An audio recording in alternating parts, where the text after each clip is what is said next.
Thank you very much. Good evening, ladies and gentlemen, and welcome to BBC Two's game of words and wit, Call My Bluff. First, I'm delighted to introduce, on my right, to introduce his team to you, Allan Melville.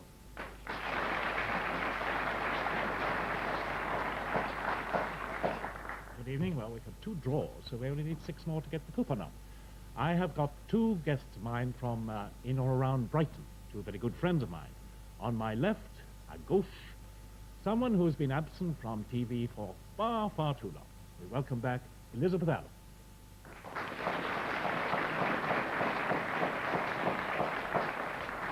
À droite, author, very brilliant public speaker, brilliant novelist, journalist, and of course one of the salts of the earth, Godfrey Winn.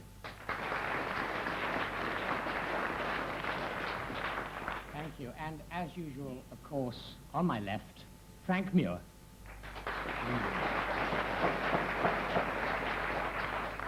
Who've I got? Me. I don't know really why one introduces them, I suppose for the benefit of people who can't afford Radio Times.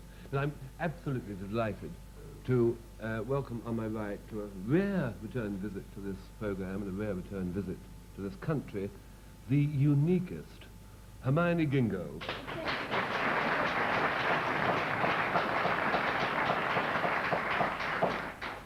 And on my left, I'm just as delighted to see, what is he, pathologist, producer, critic, writer, actor, comedian, and Christopher Robin at the moment.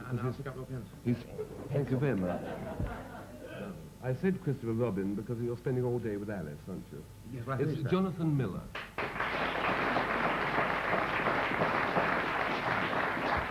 Thank you. Well, as Allan Melville said, everything so far is level pegging, so we can expect it to be fairly hotly contested tonight. I'll give you the rules in a moment. Meanwhile, word number 1.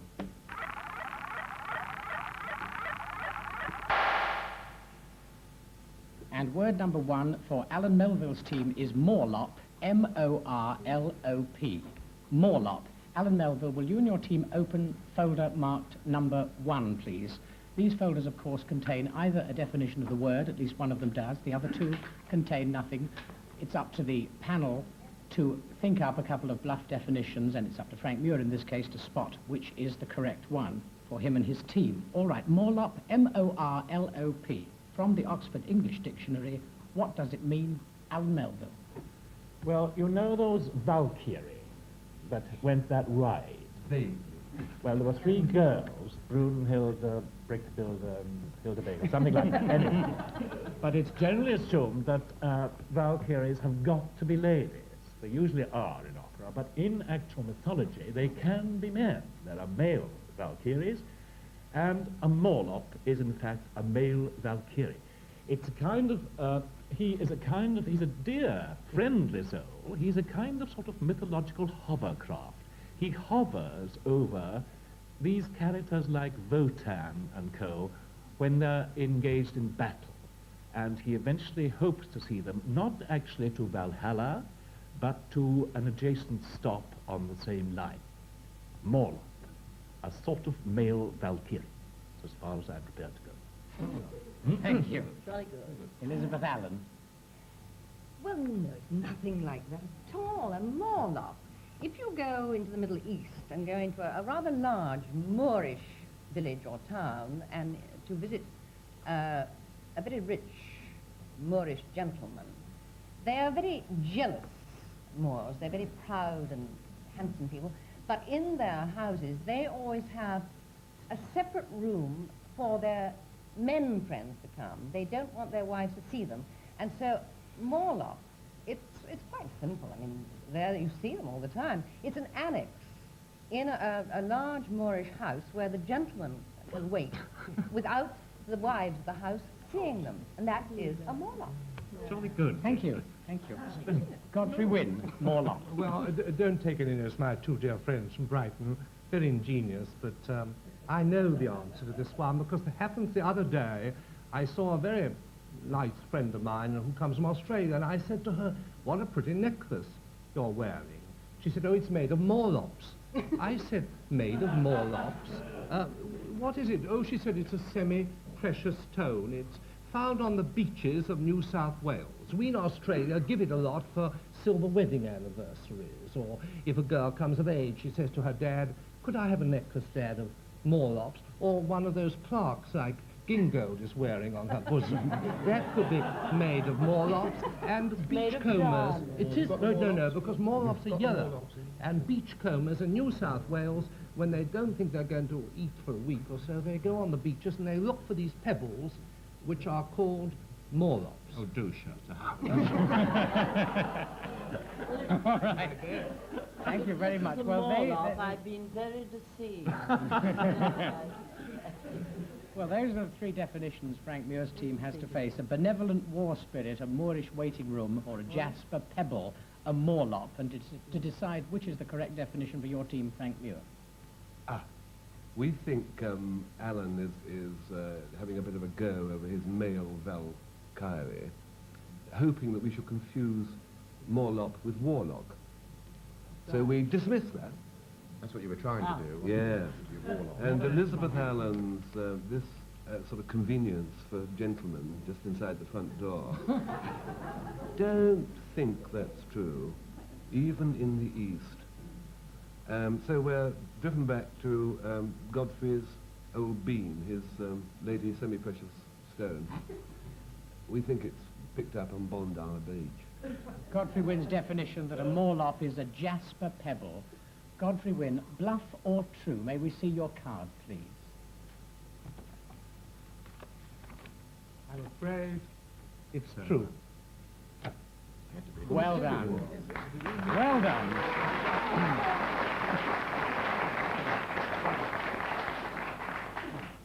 Very good start for Frank Muir's team. A Morlop is, in fact, as Godfrey Winn told you, a jasper pebble, bad luck Allan Melville. 1 point to Frank Muir, nothing yet for Allan Melville, and we move on to word number 2.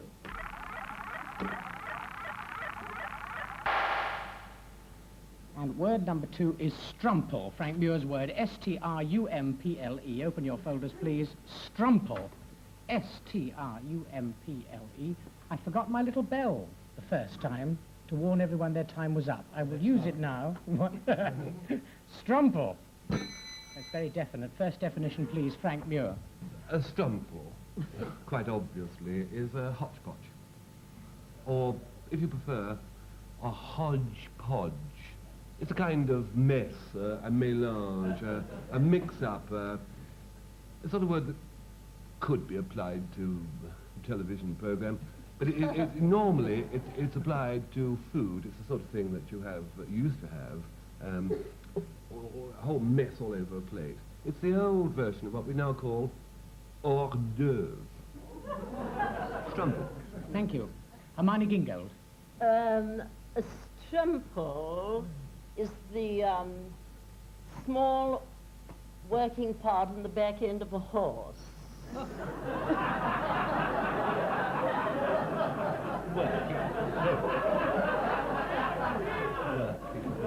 Oh. Well, let me explain. It is the small, fleshy part of the tail, where the spine tapers off, you know. Don't you? Well, I've been round it, maybe. And, you know, the tail proper begins. When a horse swishes its tail, la, la, la, la, to get rid of the flies or something, most of the work is done by the strumple. Right? Right. Good. Check. Thank you. With some relief, Jonathan Miller. I wouldn't say mine was obviously the case, but it is the case, certainly, that strumples are concerned with the construction of bricks. When you're firing bricks, as one is, what's involved is firing the brick, you see, and sometimes the firing process only goes halfway, in which case you present this half-fired brick, and you're told, go and complete the firing, and the half-fired brick is your strumple. Thank you very much. A mixture of foods, a horse's tail muscle, or a half-fired brick. For your team, Allan Melville, what is a strumple? Well, we're firing that brick right away. I think that could get fired out. We're a bit worried about this ho-po, or hodgepodge. It's only out of loyalty and love for a very, very dear friend of mine who's kept me for many, many years that we are going to plump for that extraordinary part of the horse's rear. From Hermione Gingold, a horse's tail muscle, bluff or true, a strumple. May Well, we I see the wouldn't mention a horse's rear unless I had to.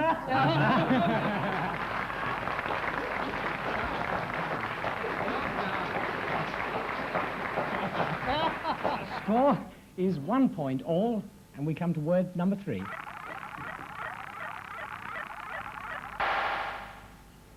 And word number 3 is Leicester, L-E-I-G-H-S-T-E-R. Alan Melville, your team's word Leicester, L-E-I-G-H-S-T-E-R. Open your folders, please. First definition, please. Elizabeth Allan. It's, oh yes, it's a very easy thing. If you know your Greek mythology, which I am very fluent in, of course, Yeah. it comes in about females who never can stop fibbing. It's a female fibber. And it should be, I mean, it says, if you sort of pronounce it differently, lie sister, you see. So it's simple as that. It's a lie sister. Okay, thank you. Godfrey Winn. Well, I unfortunately have to tell you that you're wrong, Liz, because you see, last week I went to my fishmonger to get some Morecambe shrimps, and he said, I'm so sorry, even if Gingold's coming back to England, I haven't any left for you to give her for lunch. I know it's her favourite dish, but I've got something which is just as good as Lichter. I said, what's that? She said, it's Morecambe sprats. It's as good as the sprats which are caught in the channel, though it's a bit darker, scalier. But Morecambe sprats are called Lichter, and I've had some last week by one of those coincidences which happened. Thank you. Alan Melville. Well, I'm going to be completely frank about this, which is always a pretty horrifying prospect. A Lister is quite simply a person who lives in Lee, L-E-I-G-H, or certainly used to live in Lee in around the first half of the 17th century, around 1648 or around about there. Time of the Civil War, this is the Lee in Worcestershire, and it was all, I think it was all rather bound up in Civil War affairs, and a Leicester, it was a very loyal town, a Leicester became known almost the equivalent of a royalist, an inhabitant of Lee. Right, thank you. Well, Leicester, or Lister, whichever it may be, they say that it's a lady liar, it's a sprat, or it's a resident of Lee. Well, now, for Frank Muir's team, would you like to make the choice, Hermione Gingold? No, I wouldn't, but I will. We think that it must be the gentleman who resided in Lee. Just like that. And he was called a Leicester, because it seems an obvious thing for him to be called. What like else? a Londoner is a Londoner. What else could you call him? You couldn't call him anything else but Alfred. The Greek thing doesn't sound likely, because it's an Anglo-Saxon root, that, rather than a But you Greek have root. made up your mind, have you? Oh, yes. Have we made up that our was mind? the- that was Oh, the we def- have made up our Yes, mind. but we're just flooding you with reasons. And, Well, I think it is obvious. It's the same as an inhabitant of Ham is a hamster. Yes. Unfortunately, it's a bluff. Well done.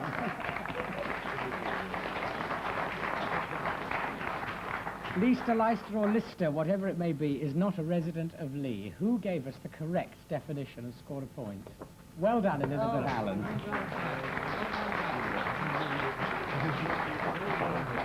A Leicester or Leicester is a lady liar. Anglo-Saxon word. Female Sorry fibber. about that. Well, keep my mouth shut, thank you very much. Yes, thank you very Any much. more of your Anglo-Saxon words? Thank you very much. Well, whatever the word is, the score is 2 to Alan Melville and 1 to Frank Muir, but it may be lucky for Frank Muir because it's his turn this week with the object. If you'll excuse me, I'll just fork it up. Here it is, Frank Muir's object.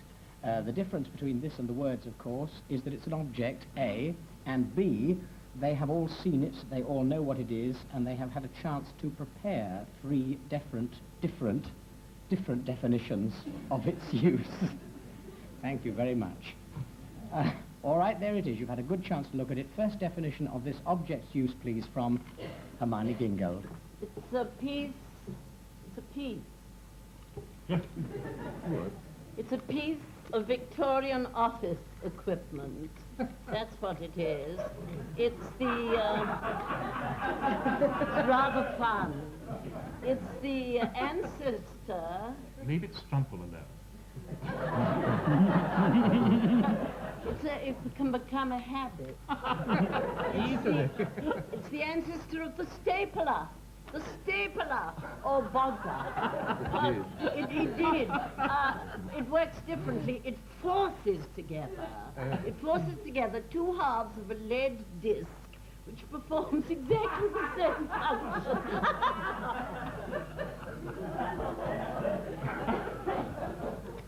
This, quite obviously, is, without this, if you were 40 years younger and you opened a bottle of ginger pop, it would go snap, crackle, but it wouldn't pop. Because this device is a device for ginger pop bottle screw top washer insertion. It also can be used on light ale bottles, brown ale bottles, or it could, at a pinch, be a cider screw top washer inserter. The screw top was placed on the top, and that inserted the airtight washer, thus putting the pop where it belongs, in the bottle. Well, as you said, at a pinch, and this is the operative word here, until the 19th century, the making of sausages was held up by the fact that no one could close the ends, with the result that the meat was running out at both ends. All that you had was limp skin and mash on each side of the plate, you see. Now, in the 19th century, what they devised was a machine of this sort, with sensitive tendrils of this sort, which gathered the skin together at either end of the sausage, nipping it into a neat little bundle.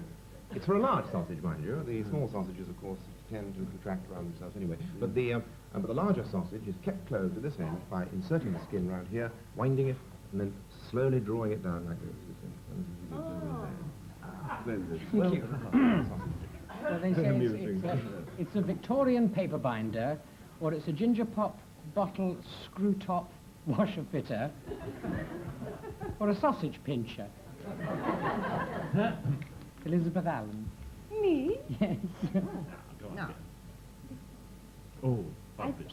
Obvious. It can't be anything with Sticks out of the sausages. mouth. Oh, No, not possibly. They didn't have them. And I don't think they had bottle tops of that kind in those days. I wouldn't say it would take an awful long time. Each bottle separately. Oh, no. No, I think it's Victorian office equipment. The definition given by Hermione Gingold, yes. a Victoria paper binder. Will the person who gave us the correct definition please hold up the object? Up to date.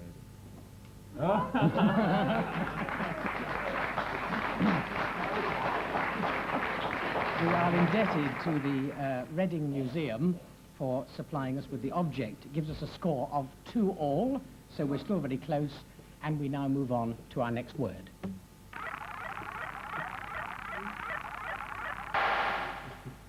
And here is our next word, Chesham, C-H-E-S-S-O-M. Allan Melville, your word. Open the folders, please, you and your team. Chesham, C-H-E-S-S-O-M.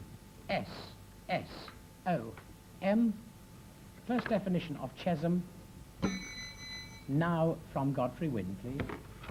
Well, I know what Chesham is because when I was struggling to get into university a long time ago, I had to write a long treatise on Jewish religious law. And I found that the word Chesham, which has come back to me, I think it's pronounced Chesham rather than Chesham, is actually a kind of unleavened bread, which is used at the ceremony of the Passover, and it's used at the ceremony of the Passover to prove that some of the firstborn of the Israelites got free and were not slaughtered by the Egyptians. I don't know about Frank Muir's team, but you scared the living daylights out of me. Allan Melville. No, I have to disagree, Godfrey. Oh, well. I know a bank where, nothing to do with Wild Time, but a bank here in London, no names naturally, where certainly the male staff wear Cheshams. Because the staff, the male staff, I have to impress on you, the male staff still in this bank wear frock coats. And the Chesham is the pocket concealed in the tail of a frock coat. It's an old tailoring expression. I would have thought you three well-dressed characters would have known this. It was named after Mr. Chesham, who had a very high-class tailoring establishment in German Street or somewhere, if one may mention the name. Thank you. Yeah. Elizabeth Allan. Well, I must say, you're most extraordinary, you two boys, because it's chasm, really. It's a word meaning friable, not F-R-Y, well, like sausages and eggs and bacon. It's F-R-I-A-B-L-E, and that means it's something that is very, slips through your fingers, very like talcum powder, or when you're doing very, very fine pastry. That's chessum. Money. Now, if salt gets damp and sticks in your, the salt cell and doesn't come through, oh, that's not chessum. No, it must be something very, very, oh, it's money. No, it's not, that's not fine. It's very, very, very, very fine. Very fine. Right, thank you very much. A cake of unleavened bread, a tailcoat pocket, or loosely powdered chessum. Jonathan Miller. Get off the egg. Well, yes. Well, it doesn't sound like unleavened bread to me, because from my reading of the thing, that chessum's pronounced matzah, you see. But this is specialized knowledge from the inside. It sounds to me as if it's much more likely, I think, to be the German Street variety of thing, the tailor's device, because it just sounds like one of those tailors in German Street. They have these rather weird, half-amputated names, which look as if they're going to go on and be something else, but stop halfway. Those rather strange tailors' shops which don't advertise their wares in the window. They just have a window and a rose and nothing else at all. And you're expected to know. It just says Chessums. And you go into Chessums and say, I'll have what you're selling, please. And you get a Chessum. And I think that it's undoubtedly a coat. A tailcoat pocket. But I'm willing to be proved wrong. All right, No, it's we're with not you. willing. No. It's with you, Alan Melville. Are you going to prove him wrong or not? Well, I'm afraid, Jonathan, cheerful Charlie Chesham has got you, yes? Oh, well done.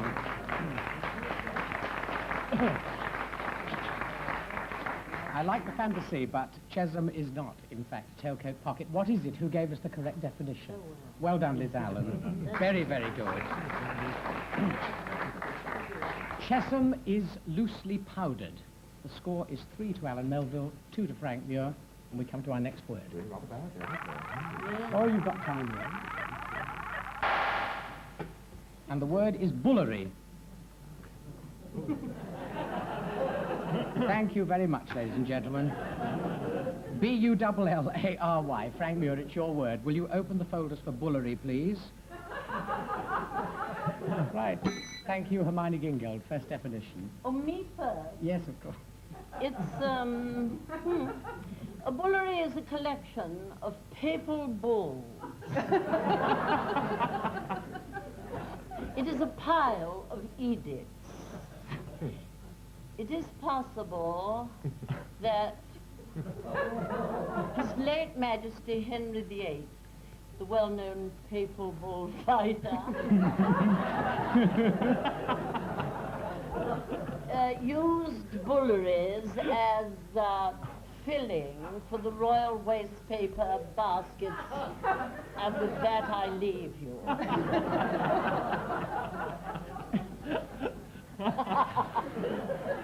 Jonathan Miller. What? For all time, yes. Well, it's a legal form, in fact. It's rather like larceny. It's an ancient legal form, and it's one of the cardinal sins, in fact, unfortunately.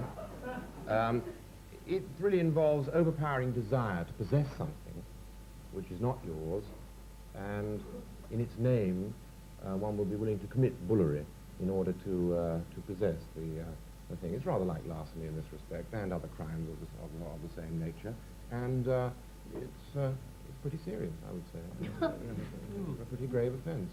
Thank you. Thank you. I feel myself absolutely sort of washed clean of it. Frank Muir. Oh, bullery is oak, O-A-K. Thank you very much. Rotter, they all saw me writing then. All right. Is that all we're getting? That's all you're getting, oak. It's a stunted oak, isn't it? Well, actually, it's an imported oak. It's very hard stuff which came from Russia, very smooth grain, and was used by the nobility to put wainscoting around their dining rooms and so forth. Very smooth, hard grain. Right. A lot of papal bulls, covetousness or very smooth oak from Frank Muir.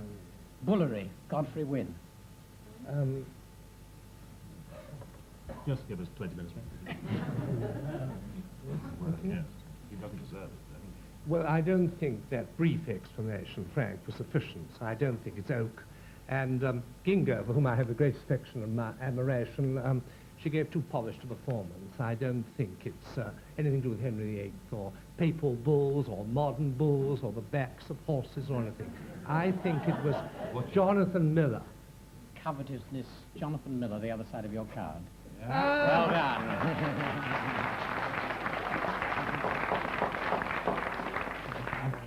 Bullery is not covetousness. What is it? Who gave us the right definition? It's papal bull.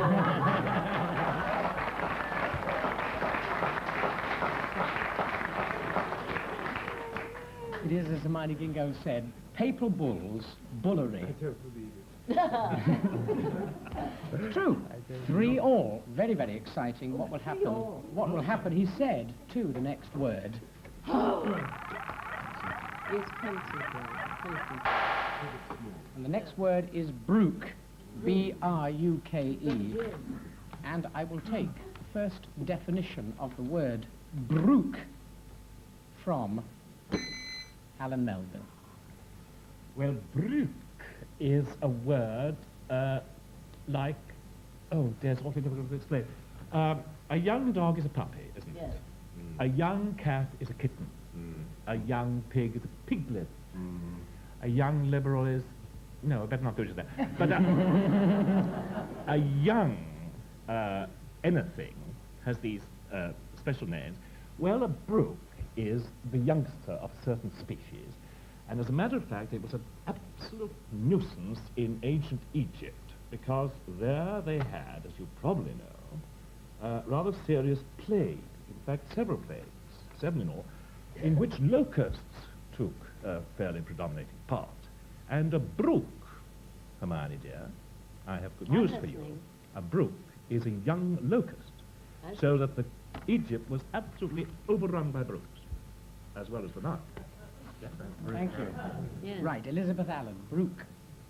Well, I was brought up in a farming district, and of course Bruke is a very, very common word among the old farmers. I don't know if they use it nowadays, but in the old days you would hear one old farmer saying, hey, he's got a nasty Bruke in his cornfield there, you know. And that meant that a lot of the corn was stunted, and they used to have these nasty bare patches in maize or corn or their turnip, and there was nothing you could do about it. And if you went up and saw it from above, it looked like those little circles, well, rather nasty large ringworm patches among the crops. That's Bruke. Thank you. But that brings you.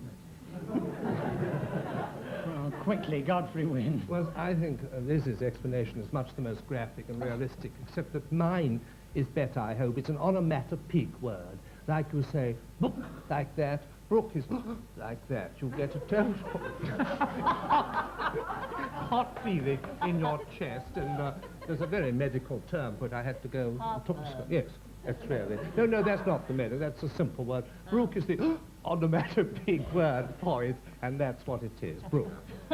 Bruke, a young locust, a stunted crop area, or a burning sensation from Godfrey Winn. Bruke, Frank Muir, for your team.